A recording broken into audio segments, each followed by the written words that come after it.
What's up? It's Fight Companions podcast. It's our third episode now. Boom. Welcome, ladies and gents, on this Sunday. What day is today? 31st? Thanks, man. You messed it up last time. May 31st. Yeah, appreciate it. It's been a long day at work. Just came back home. You know how it is. Yeah, no problem. This rainy Sunday. Shitty looking Sunday. Good Lord, it won't stop raining outside. I think it's actually raining cats and dogs. Like, literally. I seen a dog, like, 3 blocks away. Just falling from the sky. That's not good. It's probably not. Did you catch it? It was 3 blocks away, man. How am I supposed to catch it?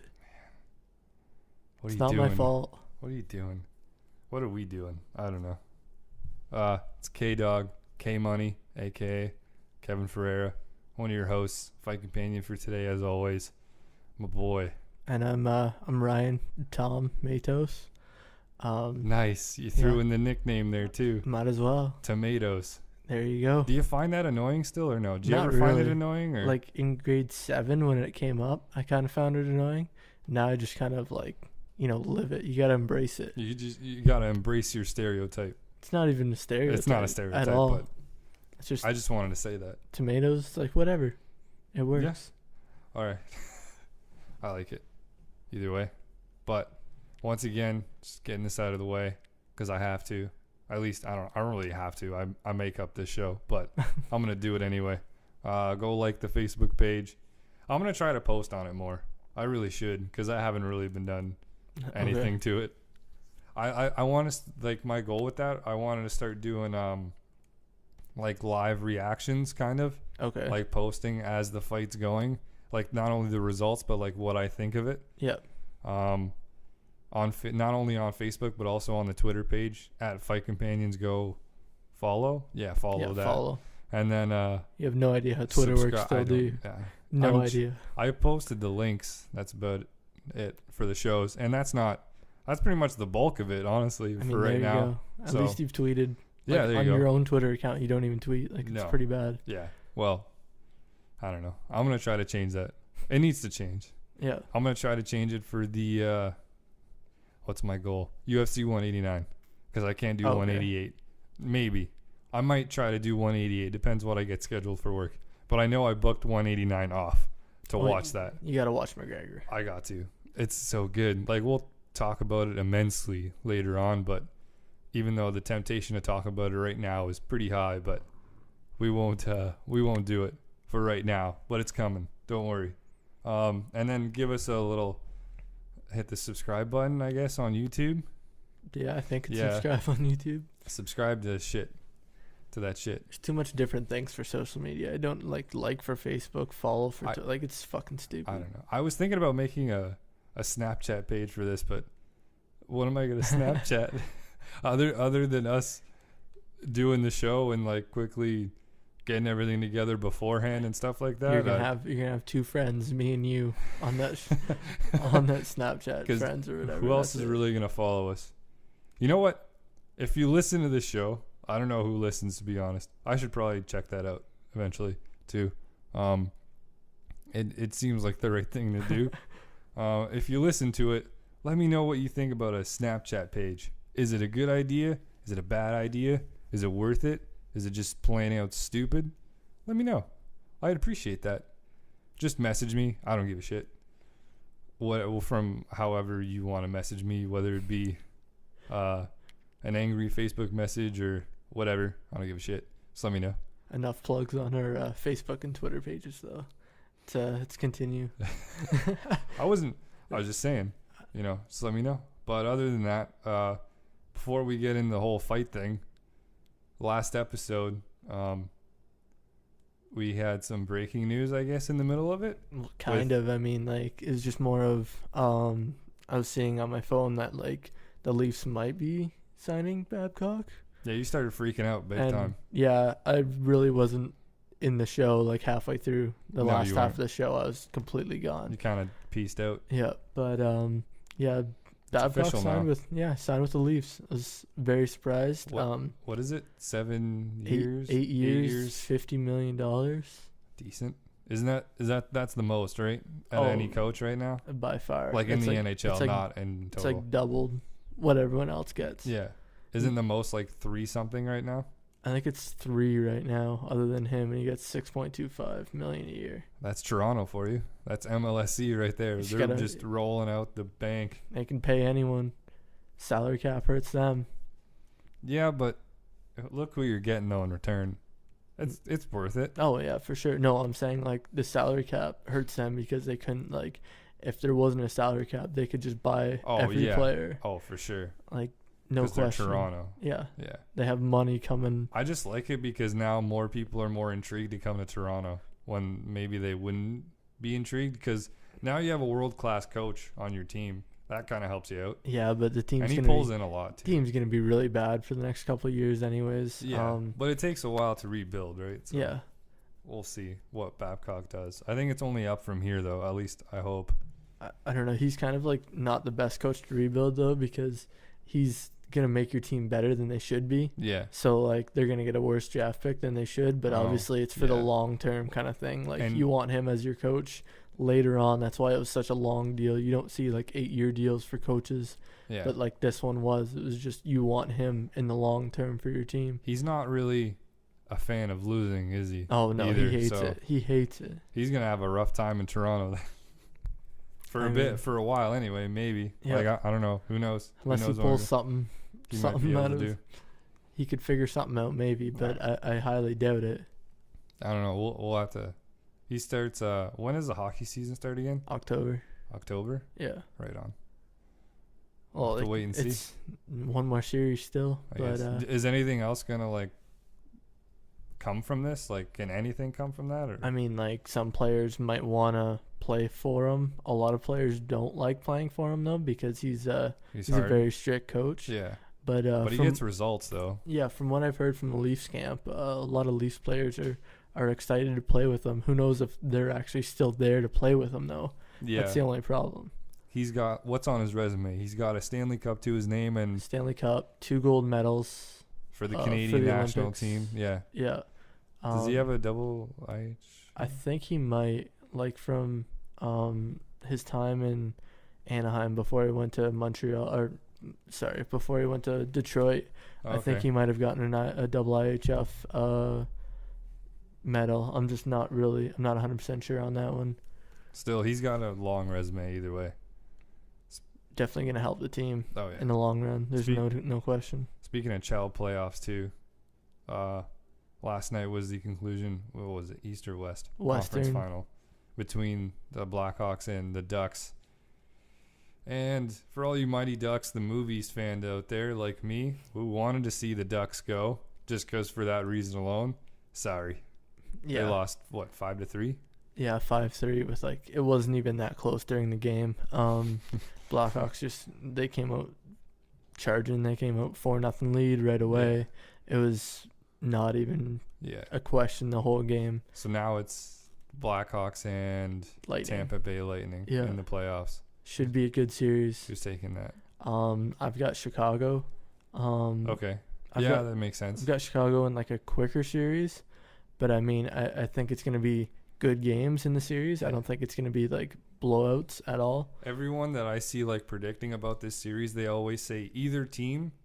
They say Blackhawks in 6 or Tampa in 6. Yeah, I was thinking Chicago in 5 or 6, but I think there's going to be a few, like, overtime games, and Chicago's just so clutch in overtime. Yeah. Like, we've seen it time and time again during these playoffs that, Kane, Taves, they have so many clutch players that just bring it for whatever reason. So many games have went into overtime in this playoff series in NHL. Yeah. Holy shit. I mean, like, it's the best hockey to watch too, because like it can end on any kind of a shot. Like you don't know what's gonna happen at all. Like, Taves, the one just to bring it to overtime, put it in from, like, behind the goal line in the corner. Corner. Like, it was. I didn't even get how he got a good angle of that at all. Like, it didn't even look like it just looked impossible from that angle. Yeah, he had no chance. But I mean, like, it worked and whatever. No idea. But speaking of playoffs, NBA, let's go. All right. Cavs versus the Warriors. Might as well. We're talking about other stuff right now. I mean, this is more of your in your strike zone than hockey is for sure. Yeah, I don't know shit about hockey. I don't know anything, but NBA though. Oh yeah, that's right. I'm a baller. Not really. You're a baller. Okay. Well, look at my hat right now. See, it's backwards. Yeah. Yeah. Let's baller. not talk about that. All right. Cavs and Warriors in the playoffs. Klay Thompson of the Warriors has a concussion. Yep. The more, even you said it, the more I think about it, the more you think about it. Because we thought the Warriors might take it. Yep. In like 5 or 6. But I think Cavs are going to make this like a knock 'em out, drag 'em out series. Yeah, before the playoffs, I picked the Warriors over the Cavs in like 5. Yeah. And I still, part of me I want to go with that prediction just because that's what I think. Yeah. But the more that I think about it, the only player with finals experience in this series is LeBron. Yeah. I mean, but I don't know if Steph Curry, I don't know if that matters for Steph Curry. He seems like he wants to be there in the big situations. It's pretty much Steph Curry versus LeBron James right now. Yeah. If you really break it down, those are your two main guys, one from each team. Yep. And who's better and who's going to make their team play even harder. But if Klay can come back, I think the Warriors are going to take it. Yeah, I think so. And I'll go Warriors in 5 again. But I mean, I could see if it goes to a long drawn out series, I could see LeBron pulling his team up and taking it in 7 or something like that. Yeah. Or 6 or whatever. Either way, it's LeBron James' 5th straight NBA playoffs. And that's nuts. Oh, final, yeah. But that's, NBA final. That's unbelievable.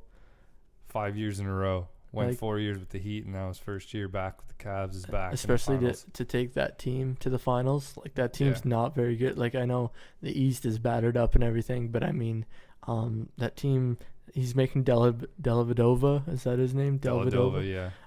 Making him look like an all-star. Yeah.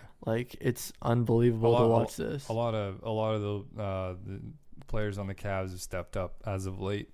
Especially since the Kevin Love injury in the Boston series. Kevin Love it was his first playoffs, and he was doing really, really well for the team. He was doing a lot of stuff for him. Do you think he comes back to the Cavs after this year? I think he wants to be there. I don't know if the team's going to want him. I don't see, what I could see why he's mad right now. Oh, for sure. Because they're pretty much doing it without him. Yeah. And if anything, they're doing it better without him. Yeah. That's what I'm thinking too. Tristan Thompson's just a beast. J.R. Smith he's getting into that rhythm right now, in that groove, where he can literally shoot and score from anywhere on the floor. So that's a big bonus for them. But Kevin Love right now, I could see him maybe exploring some other options, but I don't know. You're on a championship contender team. Your team went to the NBA Finals. I'd say stay. Yeah. Because it's not like they're worse without you. Or you know what I mean? Yeah. I think they're better with him than maybe without him, even though I just said the opposite. But I think they are better with him, overall, with Kevin Love than without him. I mean, I think... And LeBron, in the first place, wanted to play with Kevin Love, and that's why. But, during the season, it doesn't seem like he wants to play with him at all. He's been taking shots at him the whole year and whatever. Yeah. And I'd probably argue that they might not be as good with Kevin Love. As weird as that sounds, Tristan Thompson's in his position right now. Yeah. And he's been dominant. And I think the only reason why Cleveland would keep him is if they wanted, just because of how much they gave up for Kevin Love. Yeah. I think they, a little bit of regret, and you don't want to just let that guy go for nothing. Yeah. So you want to keep him and maybe trade him off another time next year or the year after or something like that. Yeah, you definitely want to try to keep him. Yeah, for sure. I think they're going to try to keep him, but I think, Tristan Thompson's played just as well as Love has. Yeah. Plays better defense to me, for sure. So, you're still saying Warriors? I'm gonna have to stick with my pick before the playoffs. Yeah, Warriors in 5. Yeah, I'd say Warriors too, but I'm gonna go with 7. I'm gonna go Game 7. I'd love to see Game 7 because I think Game 7 is gonna be in Oracle Arena, and because of their fan base, I'm a huge Golden State Warriors fan now. Oakland's just crazy in any sport, honestly. Their fans are unbelievable. That arena gets so loud that it resonates so much through the TV. Yeah. That like you just can't even believe how loud they are. You should see the Oakland Raider fans. Like, it's the same people. They're just not dressed up in like I can only paint imagine. and stuff like that. They got paint on their shoulder pads with like spikes on them and stuff. Yeah. It's fucked. All right, well, we're going to go through a little breakdown just to give you an idea of how the show is going to go. First, we're going to talk about some UFC 187. It was last Saturday. We'll kind of break that down a little bit. Then we'll go into UFC Fight Night Condit versus Alves, which was last night. We'll talk about a little bit about the MMA managers that we've talked about before. Kind of the new situation that's going down with them briefly. And then we're going to preview tonight's WWE pay-per-view. Okay. 2 weeks later, after Payback, we got another one. WWE Elimination Chamber tonight. Where the hell is it? I don't really care. It's Texas. Is it Texas? Yeah. Yo, Dude Perfect might be there. Probably not. No? I love Dude Perfect, though. Oh, they're sick. Dude Perfect, sick. Thank you for showing me that. No problem. Dude Perfect is awesome. If you don't know what Dude Perfect is, check that shit out. YouTube that. Google that. I don't give a shit what you do. Just search them up. It's just a bunch of guys that like take random It's trick shots. Yeah. It's pretty much 5 dudes who've perfected the art of trick shots. And, like, they're so good at making videos, they edit their own, eh? Yeah. They do it all themselves. And, like, now they have this huge market for themselves. They have their own book. They have 2 apps, which, by the way, I recommend getting those, too, because they're so much fun. Yeah, and they're just awesome. I really want to get some Dude Perfect t-shirts because they look pretty cool. But either way, UFC 187 last Saturday. Let's talk about it. All right, let's do it. That was a huge card. That's a big card. We're not going to run through the whole thing. We're just going to kind of run through a little bit what we saw. Dodson. I'm going to kind of combine these two because... You might as well. Yeah, I might as well. 2 flyweight fights. One that was on the prelim card. That was the main event on the prelim on TSN. And then the first fight on the main card on pay-per-view. Dodson versus Makdessi. And then Joseph Benavidez versus Moraga. And Dodson and Benavidez won both their fights. Yep. Both by decision. Which was kind of weird for Dodson because Dodson's kind of been known to be the dude that finishes the guy. Yeah. And he did take a long layoff, though. So that was kind of the thing. Like, it's weird when you used to be that dude and then you come back after, like, a year break to get that rhythm back and to get that... You know what I mean? Like, still, that fight kind of reminded me of, do you remember Ellenberger McDonald? Oh, man. Where, like, brutal. You expected something big to happen. You expected way more, and then you got nothing in return. And absolutely nothing happened. And they're just, like, walking around the cage towards each other and stuff like that. Yeah. That's what I felt like this fight was. Like, it was just, Dodson, you expect him to knock someone out. Yeah. But he couldn't find, like, an opening, I guess. So he didn't really do anything. They would throw some punches, but I mean, like, they barely threw anything. Yeah, like, I'm looking at the strikes right now, and it's pretty bad. I mean, total strikes, Dodson threw 72. Yeah, that's not John Dodson like at all. He landed 31 of 72, while Zach Makdessi got 23 of 69. That's not a whole lot of action right there. Didn't Makdessi go for, like... He went for 11 takedowns. He went for 11 takedowns. And Dodson went for 1 and got 1. Makdessi, how can you go for 11 takedowns and not get one of them? Was he, because I didn't watch this fight, was he pretty much trying to take him down the whole fight and then Dodson was like the guy just clinching him on the fence? Oh, I don't really remember, man. That was like... I can't remember what I had for lunch yesterday. Okay. And that was like a week ago. I mean, I just remember it was a lot of like just standing around and whatever. Yeah. Like, not what I expected. Either way, the Benavidez fight too, he was a lot more impressive, a lot more action by the looks of it. Holy shit. A lot more action on this one than in the Dodson one. And it was kind of made as an argument. Because Dodson's pretty much next in line to face Demetrius Johnson for the title at flyweight. But Benavidez had more of an impressive performance against Moraga, and they're both up there in the rankings of the flyweight division. Demetrius Johnson has pretty much already cleared everybody out, Yeah. So do you give it to the guy that's obvious in Dodson, who hasn't had a title shot since 2012, or do you go for the third fight between Benavidez and Demetrius Johnson? Personally, I think you'd still give it to Dodson just because you haven't seen him fight. Because Benavidez already fought him twice. I mean, Demetrius Johnson's already beat him twice, so. Yeah, I don't think you can give it back to Benavidez. I mean, like, Dodson was his toughest test. Like, there's nothing else, no one else you can really, like, put in there, right? Like, yeah. I don't know. I would like to see division, so. I would like to see Dodson and Benavidez fight. Yeah, that'd be a good like, fight. I don't know if that's possible right now just because there's no one else for Johnson to fight.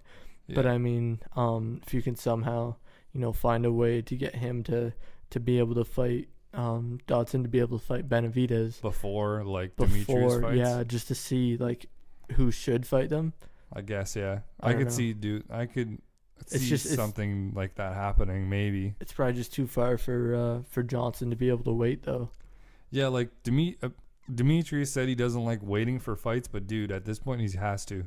There's no one else for him to fight. There's no one else literally for him to fight. Just get him someone like just outside the top 10 and just ruin their career. Unless just to let Benavidez and Dodson fight. Unless like he moves up to 135 or something to make it interesting, but he's already fought there and he likes flyweight way better. Yeah. Well, like he's a natural flyweight. He's so much faster at flyweight, right? Yeah, I don't know. I don't really know. I like the idea of giving Benavidez and Dodson a fight against each other to kind of figure it out, but other than that, Demetrius is kind of in limbo right now, just waiting. And then you got Browne versus Arlovski. Holy shit. Yeah. Holy shit. Okay, so if you don't know what happened in this fight, it ended in the first round with 21 seconds left in the first round. Andre Arlovski rose from the dead and knocked out Travis Browne. Pretty much. Holy shit. He got rocked in the round. Everyone was saying this was fight of the night, and I'm not going to argue with them because I didn't watch it, but compared to Cerrone, Makdessi, and everything else that happened, holy hell, by the story that I heard about this, there's no way. Like, because Arlovski got rocked, and then Arlovski came back. Yeah, basically, Arlovski he looked like he was done. Like, it looked like the fight was going to be over. And then, just soon anyways, obviously. And then he just hit Browne, and he just it was crumbled. Yeah. Arlovski winning, he beat one of the best heavyweights right now going in the UFC. Mm-hmm. Does this give him indication or vindication, I guess I should say, for one day to maybe challenge for the title? If he wins again against a top contender. I honestly don't even know who he should fight. I think he fights the next whoever loses Kane and Verdum. Yeah. I mean, I guess that makes sense. Which is going to be Verdum. Yeah. Yeah, Verdum's winning that. Or no, losing that, sorry. Yeah. But yeah, like, I don't know who else he fights. Like, he's kind of... You can't fight Mark Hunt. That'd be an awful fight. Yeah, Browne's kind of dropping a lot from what I thought he was. I thought he was going to be a top contender. I think he is. Arlovski just got lucky, in my opinion. I know, but he's going to have to fight back now. Oh, yeah. Like, really fight back, because, I don't know, this is 2-fight losing streak for him now? Yeah, it's not looking good for Arlovski. Or, sorry, for Browne. Yeah, my bad. It's looking great for Arlovski right now. He's in like the top 10. He's like number 4, I think, in heavyweight, which doesn't really make sense to me. Andre Arlovski in 2015 is in number 4 in the heavyweight division of the UFC. That's pretty awesome. It shouldn't happen, but I mean, he's turned back the clock completely. He did beat a top contender, so I mean, like, good for him. Yeah. I don't know. I don't know who else. JDS. Like, he's not going to be fighting for a while. I guess Stipe? No. He's going to get murdered, but I mean, like... Stipe is going to be the next guy in line for the title. I know, but... So, because 188 is next Saturday. Oh, yeah, true. So, that's coming up quick. So, Stipe is the next in line. Yeah, he has to be. Yeah, he has to. There's no one else, really, if you look at it. Stipe has just been unreal. Dominant. Yeah. Then I love this one just because it was so sweet when I seen that he won. I was so happy. Chris Weidman and Vitor Belfort. Oh, yeah. Weidman just pretty much cleaned them up pretty quick. First round, boom. Get the hell out of here, Vitor. He was struggling at the beginning of the fight. Testosterone, bitch. Yeah, I know. Weidman was struggling at the beginning of the fight, and then he just completely, got Vitor and mount, and that was it. He knew he had to early the weather storm that Vitor was going to bring, and then Vitor pretty much gassed himself out. Yeah. Pretty quick. Like, he's 38 really years quick. old fighting a 28-year-old. But, okay, this is what, in the weigh-in, Weidman got pissed at Vitor. There was like a huge confrontation. I told you about this. Yeah. I'm going to break this down because it's really fucked. So, apparently he learned that throughout Vitor's camp, he got tested for testosterone, right? Well, he just got tested, right? Yeah. His testosterone scores came back at 1,200. Weidman's was at 370. Mm-hmm. And this was in, I want to say, March. I think March, early March or mid-March or something like that. Okay. And that's massive. Yeah. For a 38-year-old to have a 1,200 for a guy that needed TRT. Testosterone. And then what's interesting is that they tested them again before the fight in like April 28th. Well, one got tested on the 27th, and then somebody else, one of the other ones, got tested on the 28th of April. Yeah. Weidman's came back exactly the same, 370. Yeah. Vitor's was 500. So to go from 1,200 to 500 in about a month seems a little suspicious. Is kind of sketchy. Yep. And not only that, but I Googled this just because I wanted to see how far out of range Vitor was. Mm-hmm. You peak at 20 for testosterone. Yeah. When you peak, you pretty much, your average is going to be between 350 and 1,050. Okay. And as you get older, it obviously decreases. Yeah.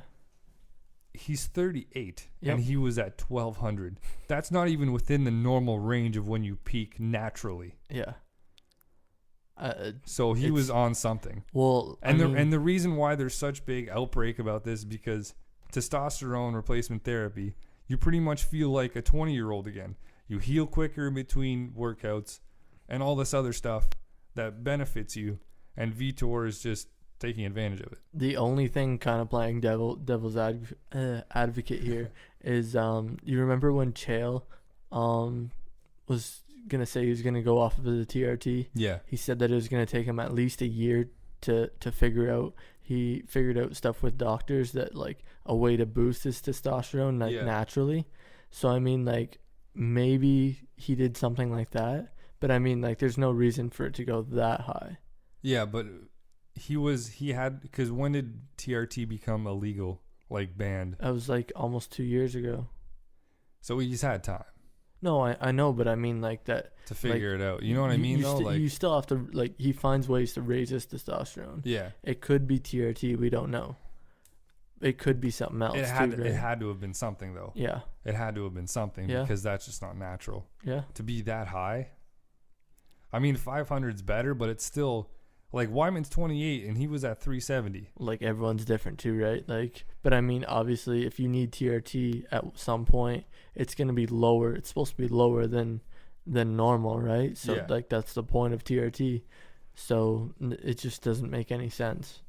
Yeah, I don't know. But either way, it was really sweet for me because I was tired of hearing Vitor talk and beg for a title shot over and over again. Yeah. And for him to get it, just his ass handed to him in a round, less than a round, oh, money. Beauty. And then we're off to the main event. Oh, funny story, too, that we were talking about before. Okay. Apparently, Weidman wanted to shit the whole time. He said he almost pooed in the cage.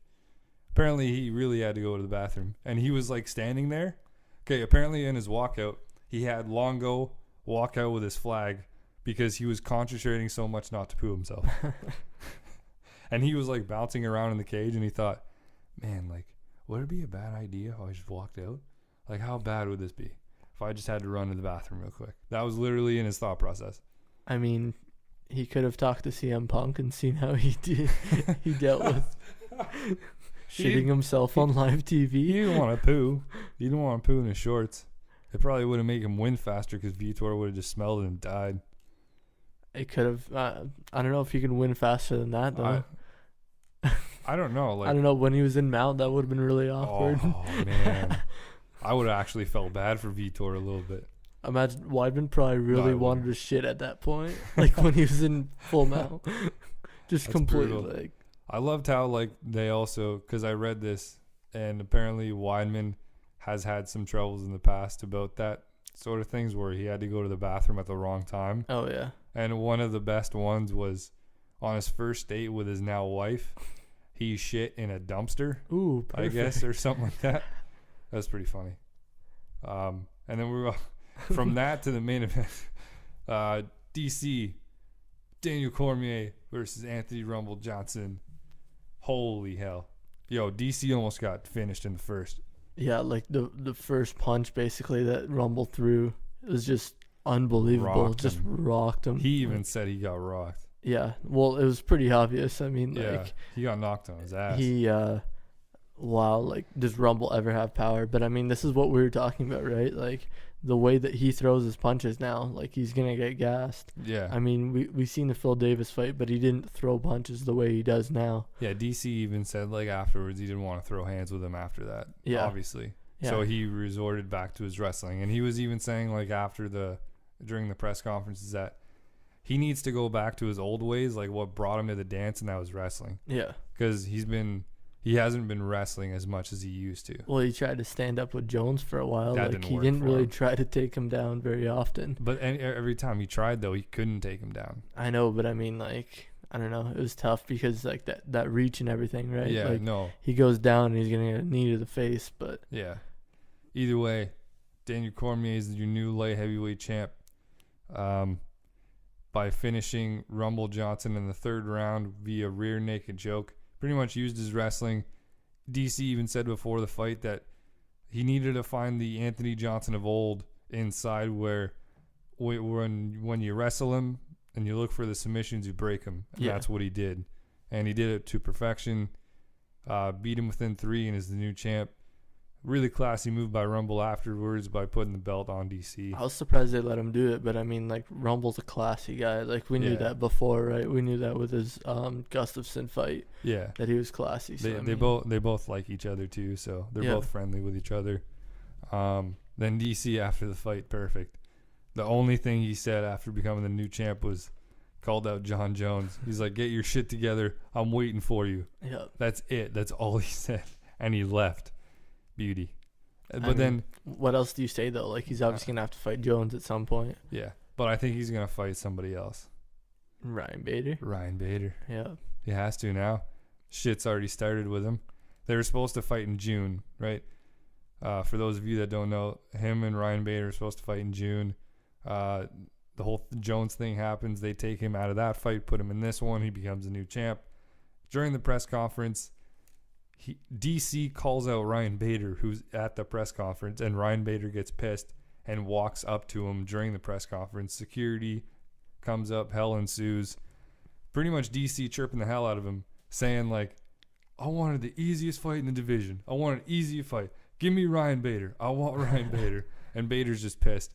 And Bader said in an interview afterwards that he doesn't like he genuinely doesn't like DC. Every time he walks in his room, he's always talking out loud, trying to get the attention on him.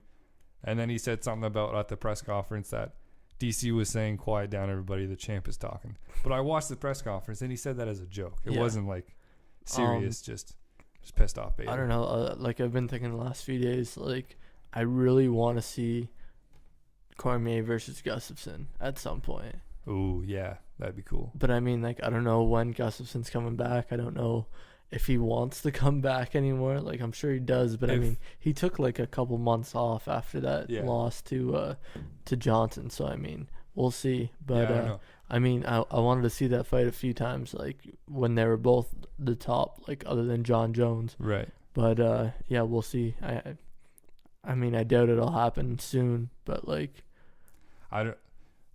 speaking of that, I don't really see who Anthony can face next. I don't know who's next for him. Rashad?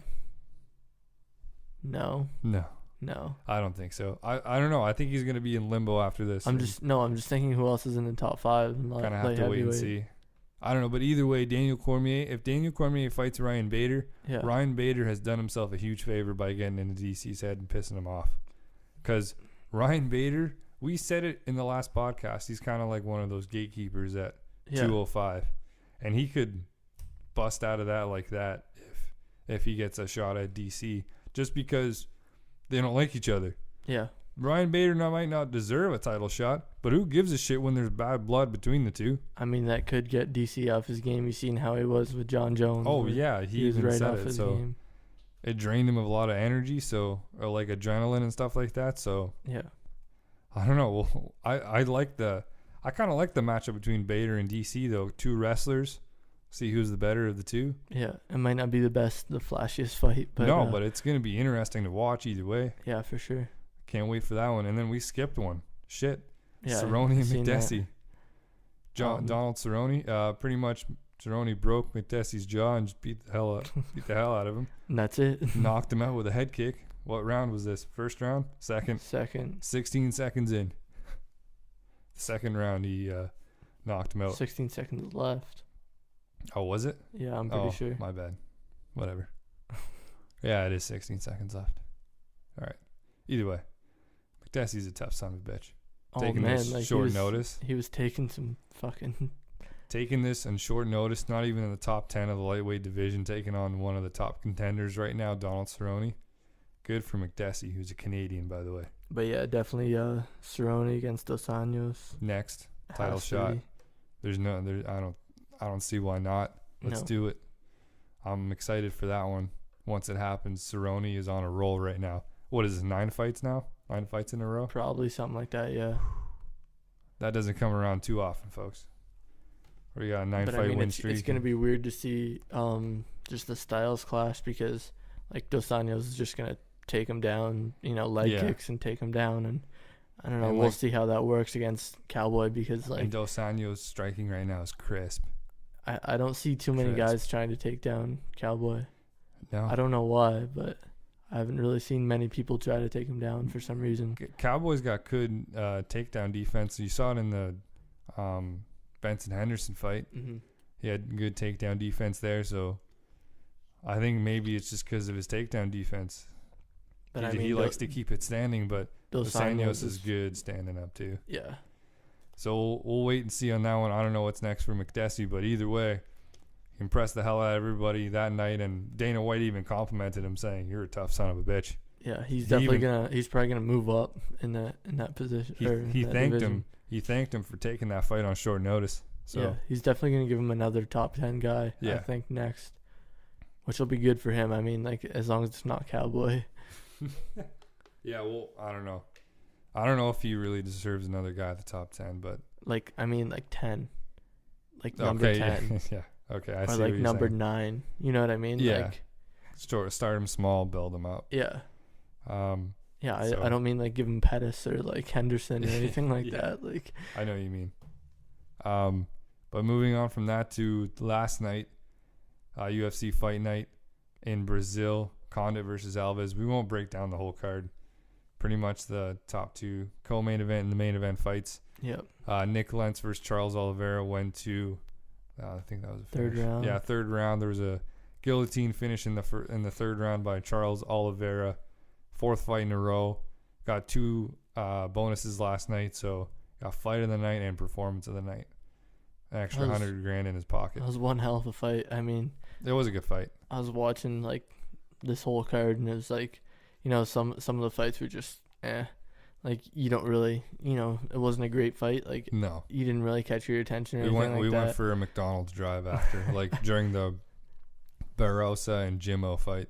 Yeah. And then that fight though was just unbelievable. Just the back and forth of both rounds, and then Oliveira just out of nowhere with that guillotine choke was just wow. Nick Lentz won the first round clear as day. Oliveira won the second, and then it's kind of back and forth in the third, and then Oliveira finished it off pretty good. He finished it off early too, out of nowhere in the third round. So good for Charles Oliveira, 4th fight in a row. He's kind of asking after the fight. He was asking for a top 10 opponent next. I don't really know how far he'll go in the featherweight division. all other competition, like top competition that he's faced so far, he's lost against. But I mean, he's gone against some top competition. Like, it's hard to really fault him for losing to some of those guys. But I mean, like, especially early in his career. I was looking at some of the stuff, and he was 14-0 when he fought Jim Miller at UFC 124 in 2010. He lost to Jim Miller. He lost to Donald Cerrone. Then he lost to Swanson and Edgar. Yeah, it's not bad company to lose to, honestly. No, but then again, he lost to them. You know what I mean? Like, he got knocked out by Swanson, decision by Frankie, got knocked the fuck out by Cerrone, and then he got submitted by Jim Miller. So I mean, he got finished most of those fights. Yeah. You know what I mean? Like, it wasn't like a decision where it was like, I know, but I mean, that was just top competition. Like, yeah. Like right now, his 4-fight win streak was against Andy Ogi, Hatsu Hiyoki, Jeremy Stevens, and now Nick Lentz last night. And all of those fights were decisions. Who? Yeah, exactly. Except for Hatsu Hiyoki, actually got a submission on him in the second round. Actually, shit. Never mind. I'm reading this wrong. Anyways, three out of the 4 of them were submissions. Okay. So, sorry. Either way. Now going to the main event, because that was a disaster. But I mean, like, he was asking for like even a title shot after. Oh yeah. Like a top 10 is like fine. If you go up against a top 10 guy, then okay. But I mean, like, he was even talking about titles, and I was just like, yeah, that's a little too far for sure. He needs to slow down. But in the main event, the returning, so excited for this guy at welterweight, Carlos Condit, the natural born killer, versus the pitbull Thiago Alves, who was on a 2-fight win streak till last night. And then it was over a year since we've seen Condit in the cage. He's one of my favorites. Yep. Personally, I love seeing that dude fight. No, Alves didn't do that badly in the first round. No. You could even argue he won the first round. He could have won the first round, and then Condit was just a beast in the second round. Oh, he completely shattered his nose. He caught him with an elbow, and that was just game over. Like, I thought the fight should have been stopped at one point. Probably good that it wasn't, but I mean, he looked like he was, out of it, but he came back and, made it all right. But I mean, like, Condit just destroyed him in that second round. Yeah, and it was probably a good thing that the doctor stopped it, because his nose was so messed up. Yeah, he couldn't go to the press conference afterwards because he had to go to a hospital immediately. Yeah. Saying, I think they said it was a severely broken nose. And I'm not surprised, because it literally pretty much exploded. It looked like it broke in like 3 or 4 places. Like, it was all swollen and flat. Zigzag. It was weird. It was pretty gross. But, man, Carlos Condit came back with a big win after over a year out of competition. He was saying, like, he wouldn't mind facing Tyron Woodley again to kind of avenge what happened last year. Yeah. From how he got injured. But I don't know. I think he's past Woodley right now. I think, honestly, he's title shot, because I don't really see anybody else at welterweight right now. I don't think Tyron Woodley. I'm not really thinking Johnny Hendricks. Actually, I think Hendricks gets it next. Title shot? I think, yeah. Or Condit? No, I think it's Hendricks. You can't give Condit the title shot after just going against Alves. Like, Alves is all right, but I mean, he's not like that guy. He has to have one more fight before then to give him a title shot. Yeah, I don't know. I don't really see Hendricks right now. He beat Matt Browne, but that was a while ago. And he's literally been in no talks of anything.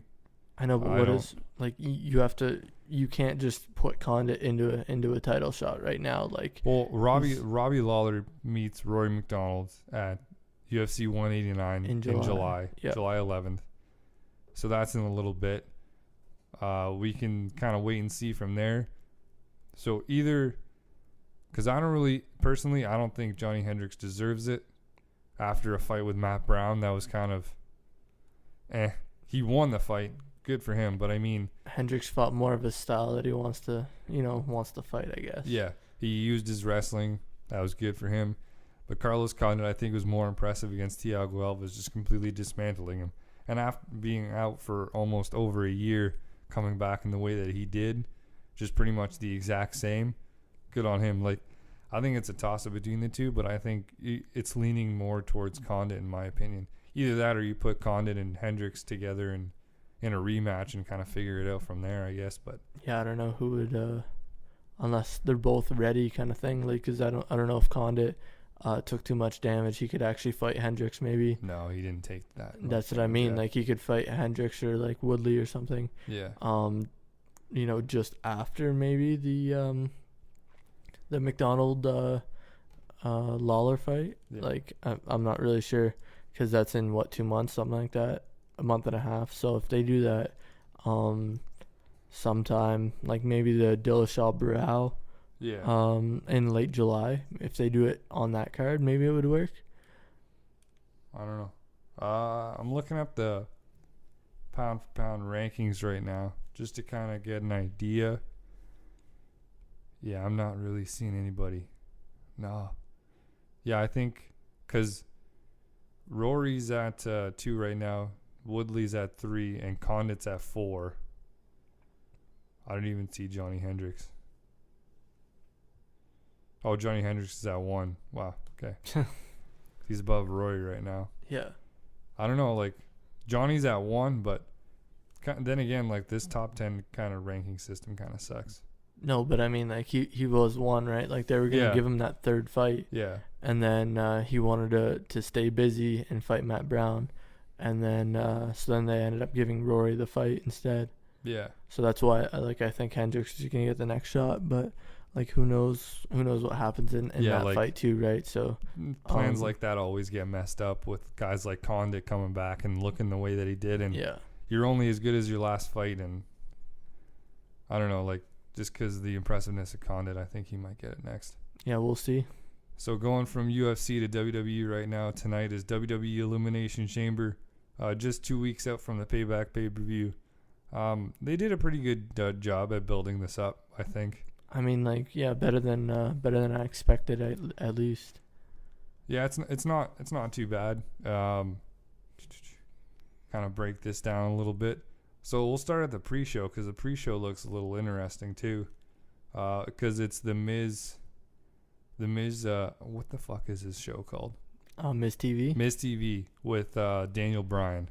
Yeah. So that's pretty interesting. The reason why the Daniel Bryan's doing it is because he's got a new 3-disc DVD coming out, and he's got a book coming out this summer. So they want to, and he's injured. Yeah. So they want to keep him relevant, and people they keep him in people's minds and stuff like that.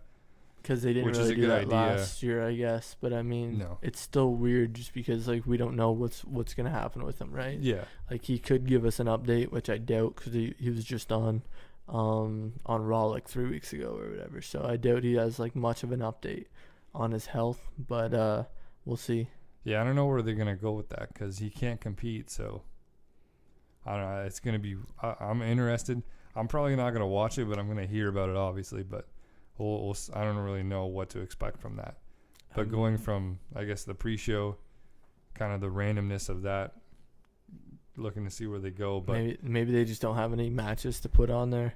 Like, they have their, they have say the Ascension and Bo Dallas and guys like that already. They got a ton of people. So I mean, I think that's going to be the first match of the night. They're obviously going to start it off with the Elimination Chamber match. Yeah, I think they it's kind of obvious. They have to. I mean, I was kind of thinking, I wasn't sure how it was going to work, because I heard something about Rusev might be injured. Yeah, yeah. That's something that I was going to bring up. Rusev has kind of injured his ankle, I think. Yeah. So his status for tonight is kind of in question. I kind of hope what they do is they do Bo Dallas and Neville to see who goes into the chamber match in Rusev's place. Because even if Rusev's kind of 60%, I feel like they're just going to take him out of the match really quickly. He comes in the match, gets, someone hits their finisher, and then he's out of the match right away. So I heard that he'd be replaced by somebody.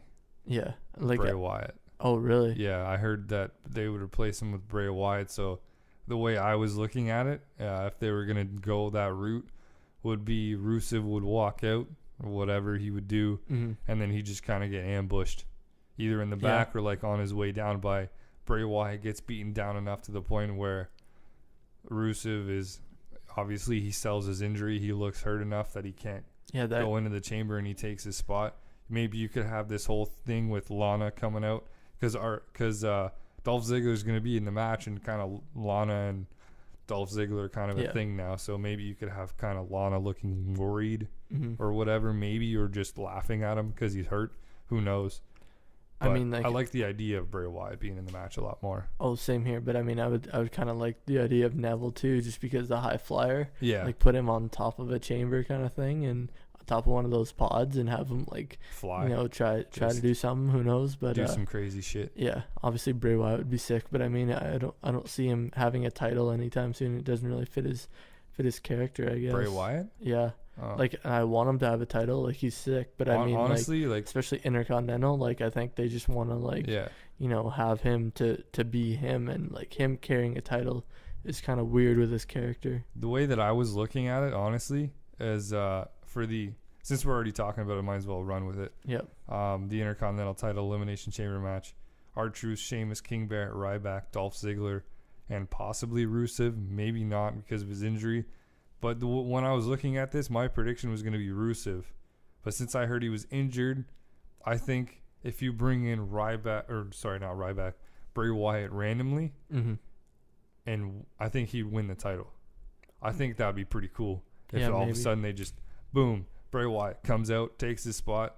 Everyone's freaking out like, what the fuck? Like, can he do that? And then Bray Wyatt all of a sudden wins the match. Yeah, I could see. I mean, I'd kind of rather have him in like Money in the Bank kind of thing, the ladder match like Bray Wyatt. I think that would be cool, just because he really doesn't care about. He could still be in the match. Oh yeah, for sure. But I mean, like, I don't know. I think it'd just be cooler if he was in, had a chance to win that match, because like the Intercontinental Champion probably won't win a Money in the Bank match. Yeah. You know what I mean? But but yeah, we'll see. We'll see how it works. I guess I'd want Neville in that match too. So yeah, I kind of think Sheamus is gonna end up winning it. Yeah. Yeah. I think Sheamus eventually is gonna be like the new boy for the Authority at some point down the line. Maybe. Because he's got that like tough look to him and stuff like that, and I think you need an upgrade from J&J Security. So I think Sheamus is would be that dude, maybe. But I like the idea of Bray Wyatt coming in. Oh yeah, same here. The other chamber match for tonight is, I'm really looking forward to this one. WWE Tag Team titles. 6 teams. Holy hell. Champions, The New Day versus Cesaro and Tyson Kidd versus Los Matadors versus The Ascension versus the Lucha Dragons versus the Prime Time Players. New Day, I think, would retain. I don't really see anybody else winning the titles here, but it's going to be one hell of a match for sure. I mean, I could see Cesaro and Tyson Kidd maybe. That's the only other team I could see winning. Yeah. But definitely... I want to see what the Lucha Dragons do. Oh, that'd be sick. Yeah. In the chamber. The Lucha Dragons are awesome. It's going to be a sick match for sure, but I do think the New Day is going to retain. Yeah, I think the New Day is going to retain too, but also at the same time, I really think maybe out of nowhere, Primetime Players. Just because how they've been chirping every single team and stuff like that. Maybe you give them a rub and you give them the titles.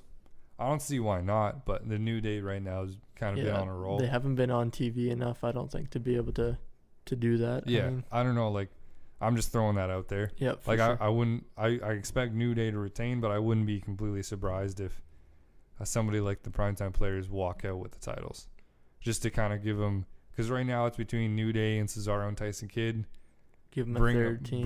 Bring in a third team. Yeah. Just give them the titles, work them up, bring in a third team.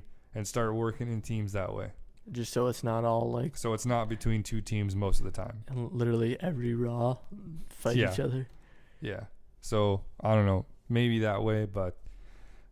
speaking of Neville's going to match against Bo Dallas one-on-one. Not really interested in this match at all. Oh, really? Oh, I can't wait for this match. I think it's going to be unreal. I don't know. I think I hope they're going to give him enough time. I think they will. kind of live out their NXT days kind of thing. Yeah. And have a hell of a match. I hope anyways. That's Who knows with WWE. I mean, there's 6 matches on the card, and it's a 3-hour pay-per-view, so yeah. We'll see. I mean, chamber matches take a while to even, set up and do stuff. Yeah, that's true. They have to have those both back to back, don't they?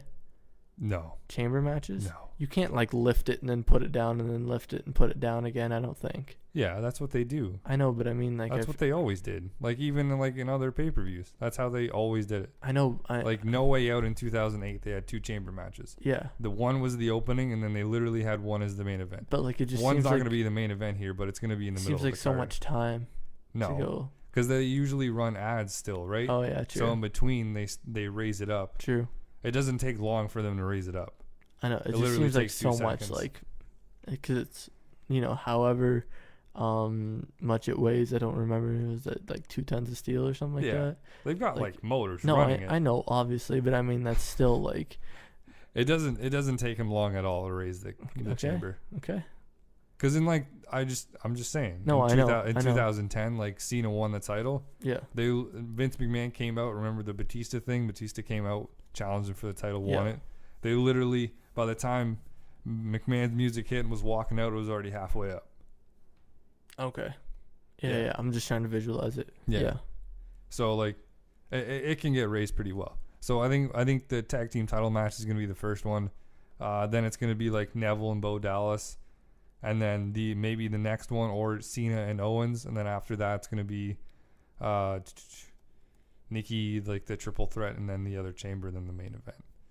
I think it might work out that way. Cena and Owens is gonna be such a good match. Yeah, John Cena versus Kevin Owens is gonna be a good one. I'm really excited about that one. I don't really know who wins, to be completely honest. I have no idea. That's the only Kevin one Owens has been looking really good. I think they might give it to Kevin Owens. I think it'd be interesting. It's a non-title. I wonder if Samoa Joe comes out. Ooh, I like that idea. I don't know how they'll work that in, because you'd have to kind of keep him on the WWE roster if you put him in that pay-per-view, kind of. But I mean, I don't know. We'll see. Yeah, I don't know. Then kind of quickly running through Seth Rollins versus Dean Ambrose for WWE World Title. I think Brock Lesnar's going to come in here, honestly, because I heard he was going to be. I think he's coming in after Money in the Bank. Oh, possibly, yeah. So I think he I was might just do that. thinking, because the podcast for Monday Night Raw is going to be Paul Heyman and Stone Cold after Raw. Paul Heyman's always a good name, but usually attached to Paul Heyman is Brock Lesnar. So yeah, for sure. Yeah, I don't know. I don't know who walks out. I think Seth Rollins walks out, obviously. I think he does. I hope Dean does, but we'll see. Yeah, I don't know. And that pretty much wraps it out. We kind of missed the managers thing. It wasn't really that huge of a deal, but maybe we'll break it down in the next episode. We'll see. It's been a 3rd episode of Fight Companions. Thank you for joining us. Go like us on Facebook, subscribe on YouTube, follow on Twitter, all that stuff. And we'll see you next time, folks. Peace.